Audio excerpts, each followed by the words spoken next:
Team news. Chhattisgarh में कर्मचारियों के मुद्दे लगातार तूल पकड़ रहे हैं। पहले डीए बढ़ाए जाने की मांग हुई, जिसे सरकार ने पूरा कर दिया, लेकिन अब एचआरए बढ़ाए जाने को लेकर सूबे में आवाज उठने लगी है। कर्मचारियों की मांग है कि 7वें वेतनमान के आधार पर उन्हें एचआरए मिले। वहीं संविदा कर्मी भी नियमितीकरण की मांग को लेकर बीच बीच में प्रदर्शन कर रहे हैं।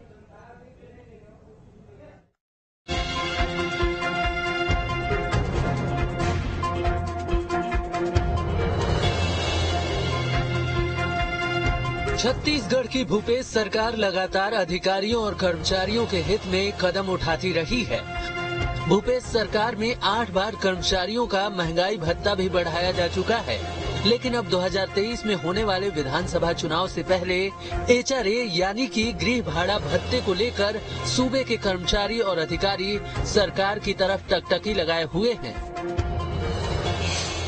आपको बता दें कि छत्तीसगढ़ में 4,08,000 अधिकारी कर्मचारी हैं। इनमें से करीब 2% लोग ही सरकारी मकानों में रहते हैं। बाकी कर्मचारी निजी या किराए के मकान में रहते हैं। छत्तीसगढ़ के शहरी इलाके में 10% एचआरए मिलता है। ग्रामीण इलाके के कर्मचारियों को 7% एचआरए मिलता है। छत्तीसगढ़ में जुलाई 2017 में 7वां वेतनमान लागू हुआ है, लेकिन एचआरए अब भी 6ठे वेतनमान के अनुसार मिलता है। इसलिए अधिकारी और कर्मचारी एचआरए बढ़ाने की मांग कर रहे हैं। कार्यरत शासकीय कर्मचारियों को 1 जनवरी 2016 से 7वां वेतनमान लागू है, लेकिन यह दुर्भाग्य है कि छत्तीसगढ़ के लाखों कर्मचारियों को अभी भी 7वें वेतनमान नहीं बल्कि 6ठवें वेतनमान में मात्र 10% गृह भाड़ा भत्ता एचआरए मिल रहा है। वहीं छत्तीसगढ़ राज्य के केंद्रीय कर्मचारियों को 20% गृह भाड़ा भत्ता मिल रहा है। इससे प्रदेश के नियमित कर्मचारियों को प्रति माह हजारों रुपए और 2016 से 2022 तक लाखों रुपए की आर्थिक क्षति हो चुकी है। वही कर्मचारियों की मांग पर बीजेपी का क्या कहना है, वो भी सुनवाते हैं। चाहे एचआरए का विषय हो, नियमितीकरण का विषय हो या अन्य कर्मचारियों की समय समय पर उठती हुई मांगे हो, उन तमाम मांगों पर छत्तीसगढ़ की सरकार गंभीर नहीं है और शायद इसीलिए इस अंतिम वर्ष में कर्मचारी पुरजोर ताकत से अपनी मांगों को ऊंची आवाज में रखने का प्रयास कर रहे हैं। एचआरए बढ़ाए जाने की कर्मचारियों की मांग पर कांग्रेस का क्या कहना है, वो भी सुनिए। जब 7वां वेतनमान लागू हुआ तब प्रदेश में रमन भाजपा की सरकार थी। भाजपा को बताना चाहिए 2016 में जब 7वां वेतनमान लागू हुआ तो रमन सरकार ने कर्मचारियों को 7वां वेतनमान के अनुसार एचआर क्यों नहीं दिया। मुख्यमंत्री भूपेश बघेल जी की सरकार कर्मचारी हितैषी सरकार है। कर्मचारियों के लिए ओल्ड पेंशन स्कीम को लागू किया है। सप्ताह में 2 दिन की छुट्टी कर्मचारियों को दी जा रही है और कर्मचारियों को 7वें वेतनमान के अनुसार एचआर मिले, इसके लिए पिंगवा जी की अध्यक्षता में कमेटी का गठन किया गया है। 2023 विधानसभा चुनाव से पहले जहां सरकार कर्मचारियों के हित में हर संभव कदम उठा रही है, वहीं दूसरी तरफ कर्मचारी अलग अलग मांगों को लेकर सड़क पर हैं। एक तरफ संविदा कर्मी नियमितीकरण की मांग को लेकर प्रदर्शन कर रहे हैं, तो वहीं अब सरकारी अधिकारी और कर्मचारियों ने एचआरए के लिए आवाज उठाई है। देखना होगा सरकार कर्मचारियों की मांग पर आगे क्या कदम उठाती है। Team news state. रायपुर के तेलीबांधा क्षेत्र में डंपर चालक की लापरवाही से दर्दनाक हादसा हो गया, जहां घर से कॉलेज के लिए निकली छात्रा को डंपर ने कुचल दिया। हादसे में छात्रा की मौत हो गई। वहीं घटना का सीसीटीवी फुटेज भी सामने आ गया। पुलिस ने इस मामले में डंपर चालक के खिलाफ केस दर्ज कर लिया है और जांच में जुट गई है।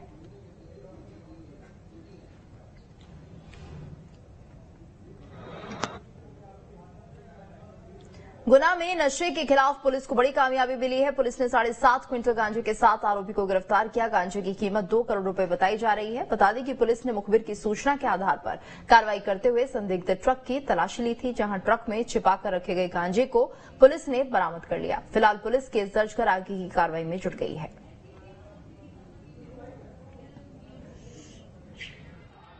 रबड़ का कुछ मटेरियल भरा हुआ था, उसको जब उतारा गया तो अंदर इस तरह के पैकेट 10-10 किलो के जो 750 पैकेट थे, जब उनको गिना गया और पूरी कार्रवाई की गई। ट्रक का जो चालक है उसको गिरफ्तार किया गया है।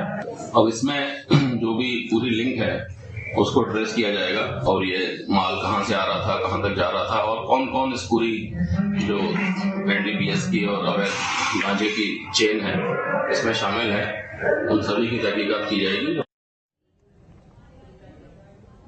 गुना के हड्डी मिल बीजी रोड के पास बारातियों और स्थानीय लोगों में किसी बात को लेकर विवाद हो गया। इस दौरान दोनों पक्षों में जमकर मारपीट हुई, जहां एक पक्ष से युवक के सिर में गंभीर चोट आई है, जबकि दूसरे पक्ष से एक बच्चा घायल हुआ है। घायल युवक अस्पताल में भर्ती कराया गया है। वहीं मौके पर पहुंची पुलिस ने दोनों पक्षों को शांत कराया। फिलहाल पुलिस मामले की जांच में जुटी है। वहीं मारपीट का वीडियो सोशल मीडिया पर वायरल हो गया है।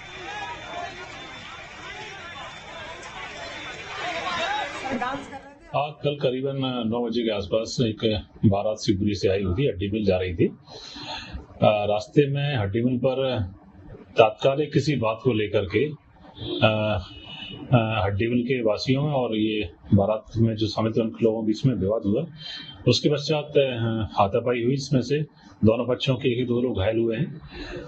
पुलिस द्वारा दोनों पक्षों की तरफ से अपराध दर्ज किया गया है और मौके पर तत्परता से पुलिस पहुंची थी। वर्तमान में शांति है। खंडवा के कुमठा में भीषण सड़क हादसा हो गया, जहां तेज रफ्तार कार अनियंत्रित होकर पेड़ से टकरा गई। हादसे में 3 वनकर्मियों की मौत हो गई, जबकि एक गंभीर रूप से घायल है। बताया जा रहा है कि सभी वनकर्मी सिंगाची रेंज के हैं, जो बुरहानपुर ड्यूटी के लिए जा रहे थे, तभी यह हादसा हुआ।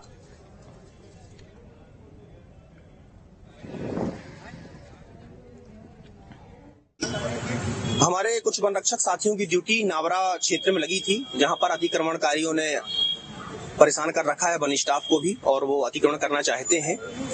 ऐसे ही आज एक आदेश आया था, जहां पर हमारे साथियों की ड्यूटी नावरा क्षेत्र में लगी हुई थी, तो अपने अपने वन क्षेत्रों से अपने वाहन से कुमठी से होते हुए नावरा क्षेत्र में जा रहे हैं, जहां इनकी ड्यूटी रही है। और यहाँ पर एक दुखद घटना घटी, वाहन अनियंत्रित हुआ और नीम के पेड़ से टकरा गया। इसमें हमने अपने 3 साथियों को खो दिया है। एक ड्राइवर था जो कि घायल हुआ है, जिसे आज हमने यहाँ जिला अस्पताल में भर्ती कराया हुआ। सूरजपुर के घुई वन परिक्षेत्र के पकनी जंगल किनारे एक नर हाथी का शव मिलने से वन विभाग में हड़कंप मच गया। हाथी की मौत की जानकारी मिलते ही मौके पर पहुंचे अधिकारियों ने शव को कब्जे में लेकर पोस्टमार्टम के लिए भेज दिया है। हालांकि अभी तक ये पता नहीं चल पाया है कि हाथी की मौत कैसे हुई। प्रतापपुर एसडीओ का कहना है कि पोस्टमार्टम रिपोर्ट आने के बाद ही मौत के कारणों का खुलासा हो पाएगा। ये रेंज है, घुई रेंज आता है, उपमंडल प्रतापपुर के अंतर्गत बीट है। ये पकनी बीट में आता है।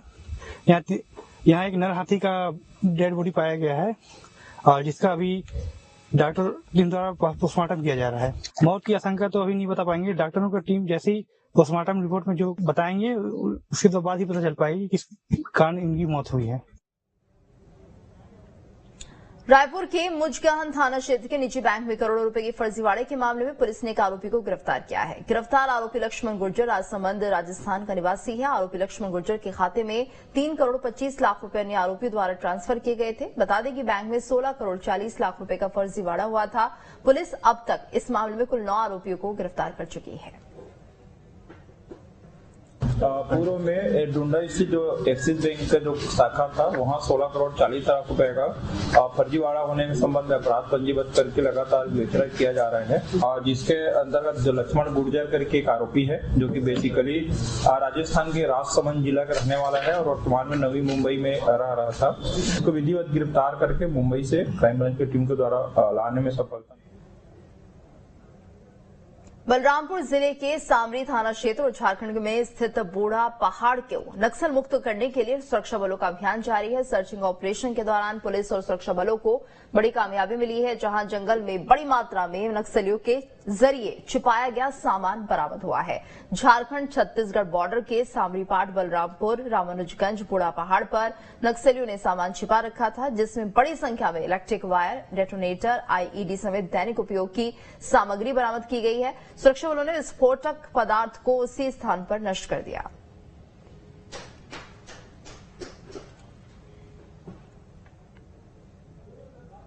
अयोध्या मिथिला की तरह बुंदेलखंड की अयोध्या यानी मध्य प्रदेश के निवाड़ी जिले के ओरछा में भी भगवान श्री राम और माता सीता के विवाह महोत्सव की धूम है। यहां 3 दिनों का विवाह महोत्सव मनाया जा रहा है। मार्गशीर्ष शुक्ल पक्ष की पंचमी यानी कि सोमवार को भगवान का विवाह होगा।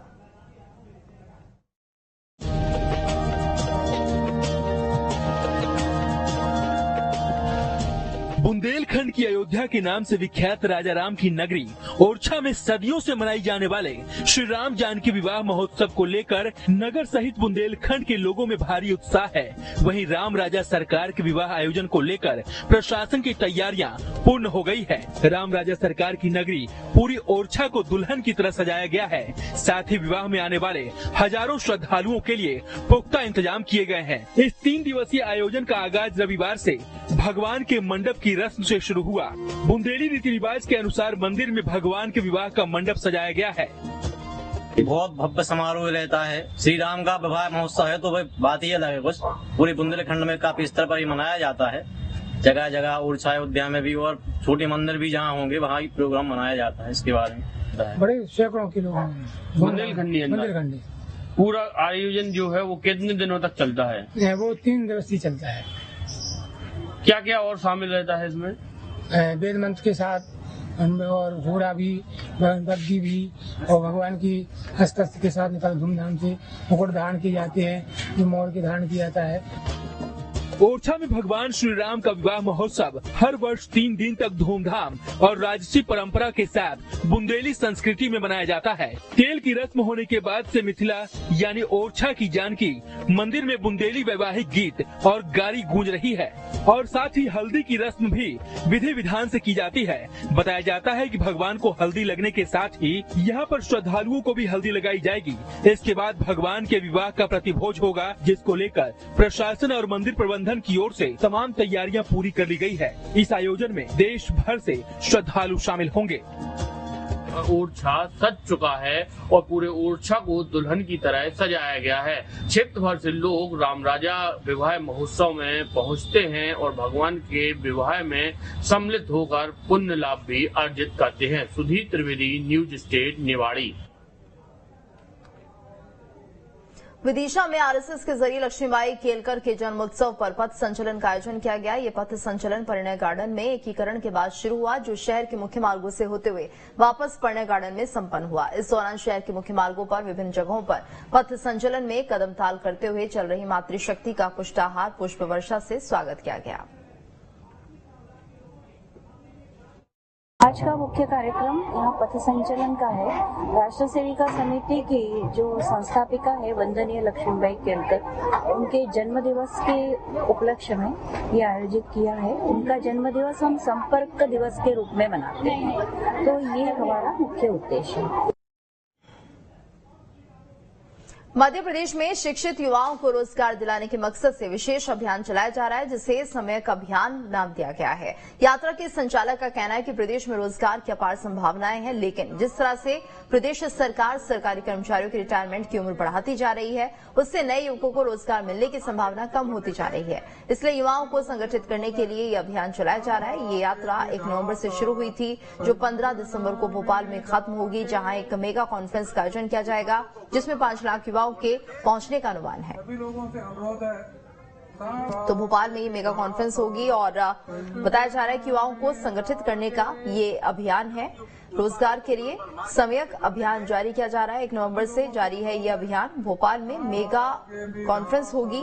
रिटायरमेंट की उम्र बढ़ाने का विरोध इस अभियान के जरिए किया जाएगा, क्योंकि जिस तरह से लगातार रिटायरमेंट की उम्र बढ़ रही है, जो युवा हैं उन्हें रोजगार के अवसर नहीं मिल रहे हैं और इस बात को लेकर यहाँ पर विरोध किया जा रहा है। युवाओं को संगठित करने के लिए इस अभियान की शुरुआत की गई थी, जो कि 1 नवंबर से जारी है और अब 15 दिसंबर को भोपाल में ये खत्म होगा।